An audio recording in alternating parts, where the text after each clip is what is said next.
The question, lest we lose sight of it, is whether or not it's going to make you more or less likely to vote Labour. Let's find out what you have to say. Kirsty. We have Elaine on line 1. Morning, Elaine.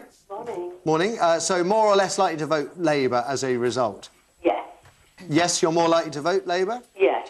I was very undecided whether to vote at all this time. But I will vote. I will be voting. So what is it about Labour policy that you're clearer now? You've seen a man weep. It's not particularly the policies. I've always been a Labour voter, but I wasn't going to vote this time. Why? Because I feel as though most politicians are false. They promise so much, but the interview last night made me feel that Gordon Brown was much more sincere. Not particularly by the tears from about his children, yeah. because there were no tears. But it was before that, the talk about his university years, yeah. and then afterwards about what he would do when he's not Prime Minister. He wasn't interested in making money or anything else like the previous Prime Ministers and Presidents. You don't think it's a dangerous thing, you're a dangerous situation that you're putting yourself in here, where you are effectively deciding whether or not to vote and where your vote is cast based on whether a bloke is quite nice or not?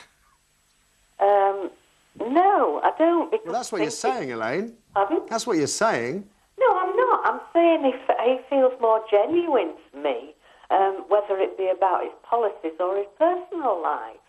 OK. I mean, you know, one of the things about interviews is it depends how they're conducted and who conducts them. So when you're being interviewed by your friend, it would be a disaster if you came across as anything but a warm and more appealing character, because that's the whole point of the interview. Yes, but it shows the public, I think, much more. He's never been on any...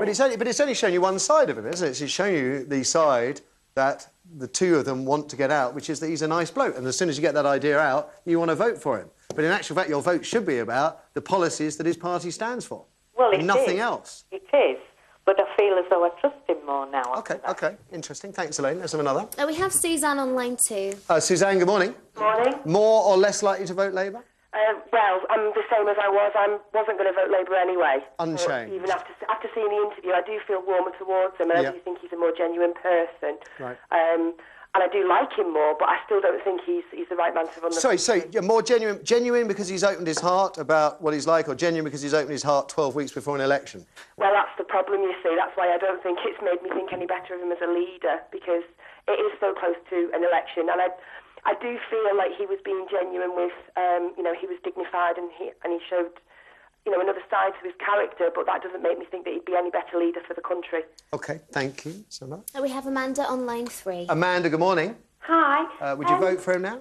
Hi. I don't know really. I haven't swayed my vote. I haven't decided. But I do think that if he hadn't have been emotional, if he'd have sat there and been hard-faced, and kind of talked about it like it never affected him in any way whatsoever, everybody would be sat now saying, oh, my God, do we really want someone running our country that can't...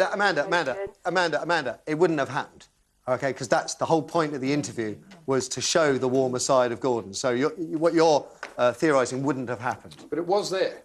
But, yeah, I mean, he could have been hard-faced about it. He could have sat there and just been unemotional, not hard-faced, unemotional about it, but it came out. But the reason I think it came out... But the whole point of the interview is it was a vehicle to show that behind the hard face that we see in politics is a warm man. So that's why all the questions about university... They were planned. Yeah. So I just can't imagine any other scenario. I know, but he's not an actor. He can't turn on the tears. But I think can't do that unless they obviously are taught to do that. I mean, he's obviously, you know, it hits home to him. It's an emotional subject. But I also think that, you know, you're talking about a guy who is under so much pressure and stress, and I think that brings out emotion in all of us. Yeah, I was just going to say on the Jennifer issue, you see, I think there would have been discussion before the show as to whether or not they were going to go into that area. And I think that Gordon would have given his tacit approval to go into that area. So it wasn't going to come as a complete surprise. It was a non-policy interview, which is a great shame because it's the policies that I'm bothered about. Thank you, Amanda. One more. Derek takes a different view on line 4. Derek, good morning. Hello. Are you more or less likely to vote Labour now, Derek? Less. Less? Yes. I Why? wasn't too keen on him before. I'm even less keen on him now. a straight answer. What about if all the party leaders also did a sort of Hearts and Flowers interview like that, and they were all in the same boat together?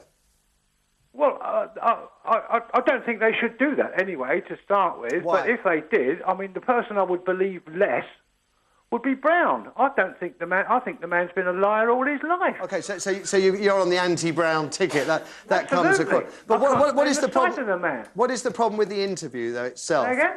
What is the problem with that type of interview?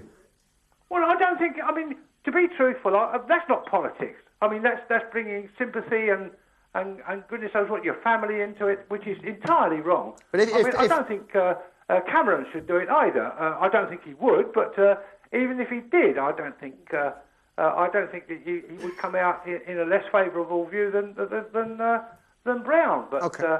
All in all, I mean, the whole thing, it absolutely is appalling that they should even consider doing such a thing. OK, and now there's been, some of you will have seen the press, that David Cameron did a similar interview with Scottish TV. I can't hear quite I'm just saying that some people will have read that David Cameron did a similar interview at the weekend with Scottish TV, and I just want to say that I don't see that as being the same case, because what Cameron is talking about is how he dealt with the aftermath of the death of his son, not talking about the process and death of his son, i.e. he was saying things like, I should have maybe taken more time off work, whereas Gordon Brown was giving us the whole experience of what it was like, and I do think there's a difference between the two. Well, you will be right, but you've asked me for my opinion, and I've given it. Bless you, Derek, and I've heard it. Thank you, we all have. Very clear point.